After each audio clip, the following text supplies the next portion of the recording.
The Land Use Act. Yes. Did they not rectify that? Because the North had a system and the South had one. Yes. And so the Land Use Act unified all of Correct. this. And came up with something fantastic. In a very bad way. I mean, but you see, that's because that's the one reason why the Land Use Act is not a good law as far as so many of us are concerned. You know, because you bring in things from the North which are not native to the culture of the people in the South. You weld everything together, then you have rank inconsistencies, such as you have in the Land Use Act. But the criminal code should be a different thing. There should be a single criminal code. Nigeria is not a theocracy.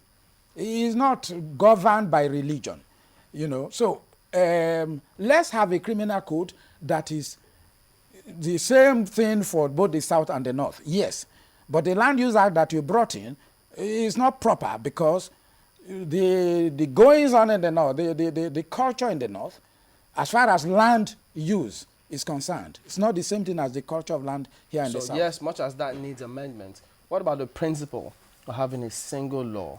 Yes, that single law is wonderful. It's wonderful. But I just told you, I was just commenting on the Land Use Act. Having a single law is wonderful. Not to give the impression that we are in a divided country. You know, we are preaching up the need to bring the penal code and the criminal code together so that we can have the same law and have this semblance of a unified country. Okay. Yes. Well, we have Akim asking here that how come when armed robbers go to jail, they get more than 10 years, some cases recently 11 years. Yes. But this one, just 2 years, which is a slap on the wrist. Yes. You know, armed robbers, there is no plea bargaining, for example, for armed robbers. You have committed a crime, you've committed a crime. You know, armed robbers would, they do things that can terminate the life of a human being to start with. That's why they are armed robbers. They are robbers, and they are armed robbers. Yeah, but if you rob with a pen.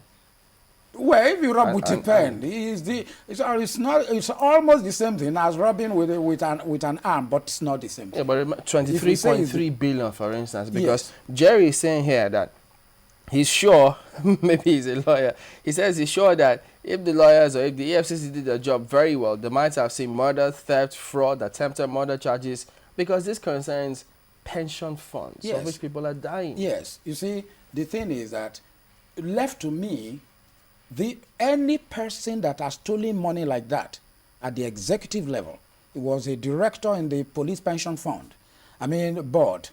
Now, anybody that has stolen that type of money, to make these people laugh on the wrong side of their collective mouth, the police, who started their lives as young men and have now become aged. Now, they have retired, give me my pension, they cannot get it, all because of a man like this Yusuf person. Such a person should be killed. It should be killed, because when you go to Indonesia, you go to China, they are killed. They are executed. Mr. But that's not the law. That's the only thing we are saying. It goes back to what I'm about to say. The National Assembly, we really must say this the way it is. How come all day in, day out, they sit pretty well, and we get to hear so many other stories emanating from the National Assembly, and no one ever opens this to tell the people that truly this is a subject for review. Yes. How come this has been there all the while? And you just said since 1916. Yes. We've always had that in the Constitution, just like that. And when we talk about series of amendments, that has always been there. Yes. Instead, we bother ourselves with so many other issues, and we leave this other one. Perhaps, why must we wait for the amendment proper to start before we kickstart the amendment on some of these pertinent issues in the Constitution? You know, under Section 4 of the Constitution of the Federal Republic of Nigeria, 1999, the problem, the whole issue of amendment of the Constitution, rests squarely with the National Assembly. It's only they who can amend the Constitution under Section 9. You see, Section 4 gives them the power. Then the mode of amendment, how do you amend the Constitution? All stated clearly in Section 9 of the Constitution. Now, so it's their responsibility. And we have been saying that they have not done anything about this. Rather than do anything about the criminal codes, whether penal or criminal, now they would rather want to go to the Constitution and say, oh, constitutional amendment. In fact, there was a year when the Constitution was amended twice, and so on. So they prefer to go to the Constitution, which is a safe haven for them.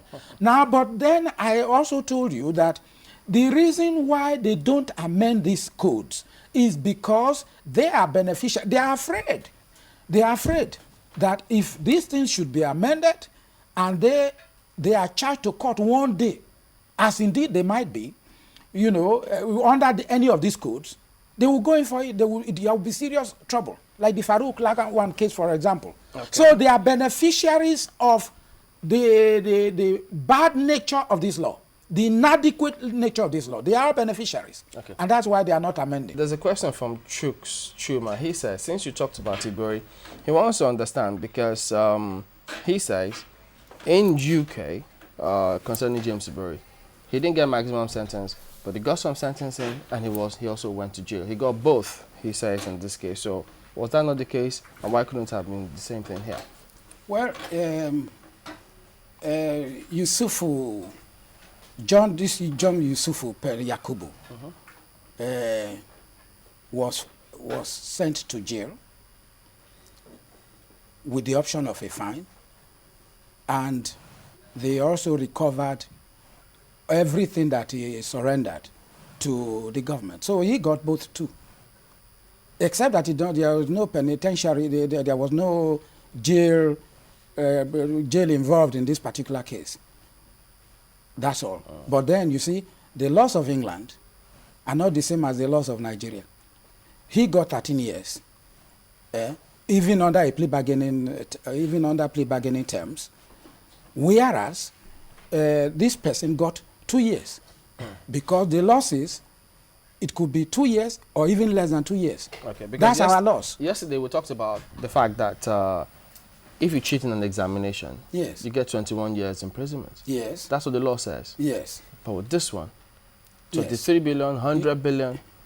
You said it earlier on. You said there is this distinction between laws for the rich and laws for the poor. So it's clear that that's the way it is clear that that's what, and that's why we've been clamoring for a drastic review of these laws.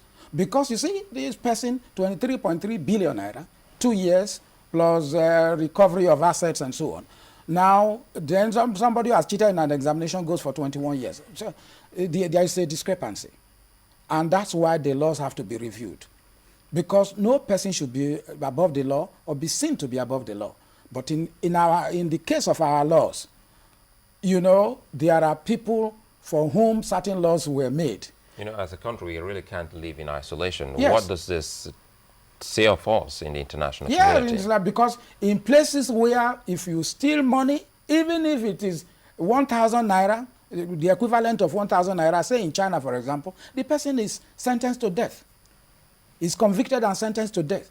And is hanged by the neck until he be dead.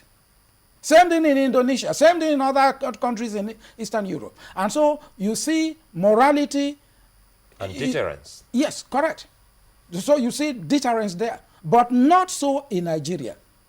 There was a time too when a bank managing director stole so much money. He stole his own bank, stupid. And he pleaded guilty. He said, under a plea bargaining something. And then he was told to go as long as he was able to refund the money. He went away free. No jail, nothing. As if what he did was not a crime in itself, which should be punished. Wow. As long as he agreed to pay the money, he was free to go. He became a free man. So that's the nature of our laws, which we say should be changed. But like I said, unless and until these laws are changed, now the hands of the judges, the hands of the judiciary will be tied. Judicial discretion or not? Correct, judicial discretion or not.